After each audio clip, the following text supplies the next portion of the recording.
نحمدہ ونصلی علی رسولہ الکریم اما بعد فاعوذ باللہ من الشیطان الرجیم بسم اللہ الرحمن الرحیم اہدنا الصراط المستقیم صدق اللہ العظیم۔ سامعین و ناظرین، آپ میرا یوٹیوب چینل دیکھ رہے ہیں۔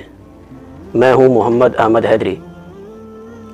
آج آپ حضرات کے سامنے میں ایک حدیث پاک کا مفہوم عرض کرنا چاہتا ہوں، جس حدیث کو حدیث جبرائیل بھی کہتے ہیں۔ وہ یہ کہ حضور اقدس صلی اللہ علیہ وسلم ایک موقع پر مسجد نبوی میں تشریف لائے تو صحابہ اپنی اپنی مختلف جگہوں پر بیٹھے تھے۔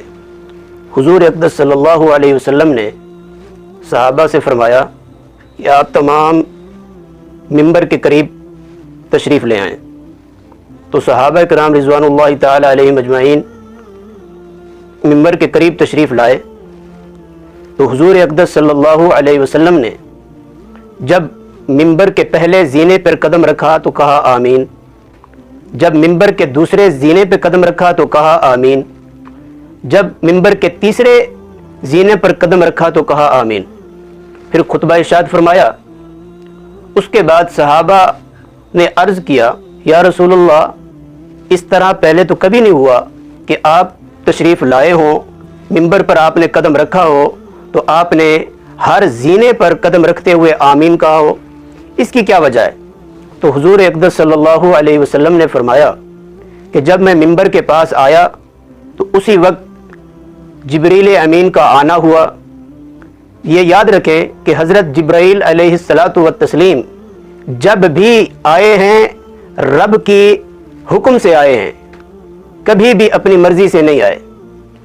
تو حضور اقدس صلی اللہ علیہ وسلم نے فرمایا کہ جبریل امین نے 3 دعائیں کی ہیں، تو میں نے ہر دعا پر آمین کہا ہے۔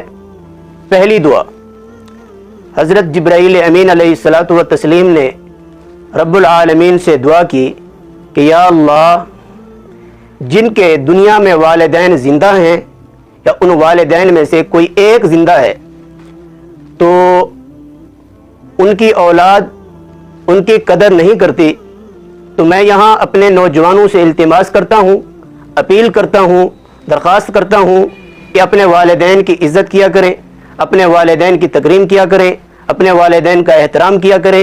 حضور اقدس صلی اللہ علیہ وسلم نے فرمایا کہ والدین یا تو جنت ہیں یا دوزخ ہیں۔ تو جنہوں نے والدین کو دنیا میں راضی کیا انہوں نے جنت پالی، جنہوں نے والدین کو ناراض کیا ان کے لیے دوزخ تیار ہے۔ تو حضرت جبرائیل امین علیہ الصلاۃ والتسلیم نے اللہ تبارک و تعالیٰ سے یہی دعا کی کہ یا اللہ، اس دنیا میں جن کے والدین زندہ ہیں، حیات ہوں، ان کی اولاد ان کی قدر نہ کرے، ان کو ستائے، ان کو تکلیف پہنچائے، ان کو دکھ دے، ان کو ہر غم دے، تو ایسے شخص کو یا اللہ تباہ و برباد فرما۔ تو اس پر حضور اقدس صلی اللہ علیہ وسلم نے فرمایا آمین۔ اسی طرح دوسری حدیث، حضرت جبریل امین علیہ الصلاۃ والتسلیم نے اللہ تبارک و تعالی سے یہ دعا کی کہ یا اللہ، جس انسان کے سامنے حضور اقدس صلی اللہ علیہ وسلم کا نام اسم گرامی آئے تو کوئی شخص اس پر درود پاک نہ پڑھے تو ایسے شخص کو بھی تباہ و برباد فرما۔ تو حضور اقدس صلی اللہ علیہ وسلم نے دوسرے زینے پر قدم رکھ کر کہا آمین۔ تو عزیز ساتھیوں، رمضان المبارک کی چند گھڑیاں باقی ہیں، چند ساعتیں باقی ہیں، بالکل مختصراً دن رہ گئے ہیں، تو کوشش کریں درود پاک کا ورد کریں۔ اور درود پاک کا ورد کرنا یعنی درود شریف کا پڑھنا یہ ایسی ہے کہ اس کے نام اعمال میں 30 نیکیاں لکھ دی جاتی ہیں۔ تو رمضان المبارک میں آپ اس کا حساب لگائیں کہ تو رمضان المبارک میں ہر نیک عمل کرنا تو 70 گنا ثواب اس کا بڑھا دیا جاتا ہے۔ تو حضور اقدس صلی اللہ علیہ وسلم نے جب دوسرے زینے پر قدم رکھا تو کہا آمین۔ اسی طرح تیسری حدیث پاک ہے، حضرت جبریل امین علیہ الصلاۃ والتسلیم نے اللہ تبارک و تعالی سے دعا کی کہ یا اللہ، جس کی زندگی میں رمضان المبارک آیا ہو لیکن اس نے رمضان المبارک کی قدر نہ کی ہو، رمضان المبارک کے مہینے کو ایسے گزارا ہو جیسے اور مہینوں کو گزارتا ہے، اور رمضان المبارک کے دنوں کو ایسے گزارتا ہے جیسے اور دنوں کو گزارتا ہے، یعنی رمضان المبارک کے مہینے کی تمیز نہیں کرتا، رمضان المبارک کے دنوں کی تمیز نہیں کرتا، رمضان المبارک کے وقت کی جو ہے تمیز نہیں کرتا، تو ایسے شخص کو بھی تباہ و برباد فرماؤ۔ تو حضور اقدس صلی اللہ علیہ وسلم نے اس پر کہا آمین۔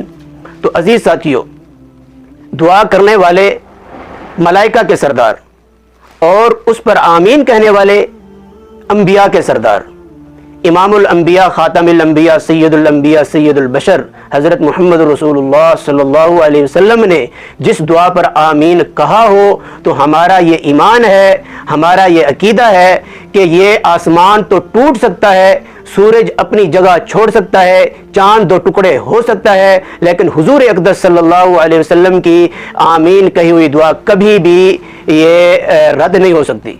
تو حضور اقدس صلی اللہ علیہ وسلم نے ان تین دعاؤں پر آمین کہا۔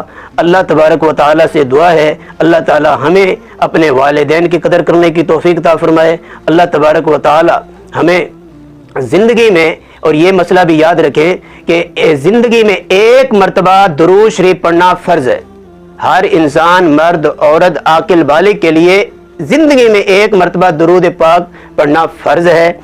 جیسے یہ جلسے ہوتے ہیں، ہمارے پروگرام ہوتے ہیں، تو ان پروگرامات میں درود شریف کا پڑھنا واجب ہوتا ہے، اور حضور اقدس صلی اللہ علیہ وسلم کے ہر نام کے ساتھ ہر مرتبہ درود شریف پڑھنا یہ سنت ہے۔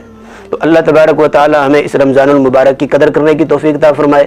اللہ تبارک و تعالی ہمیں حضور اقدس صلی اللہ علیہ وسلم کے نام کے ساتھ درود شریف پڑھنے کی توفیق عطا فرمائے۔ آپ حضرات سے درخواست ہے کہ آپ حضرات جیسے محبت، الفت، عقیدت مجھ تک پہنچا رہے ہیں، اللہ تعالیٰ آپ کو جزائے خیر عطا فرمائے۔ مزید میرے اس چینل کو سبسکرائب بھی کریں اور بیل آئیکن کے نشان پر کلک کریں، اور اس چینل کو شیئر بھی کریں، خوبصورت پیارے پیارے دل ربا کمنٹ بھی کریں۔ وآخر دعوانا الحمد للہ رب العالمین۔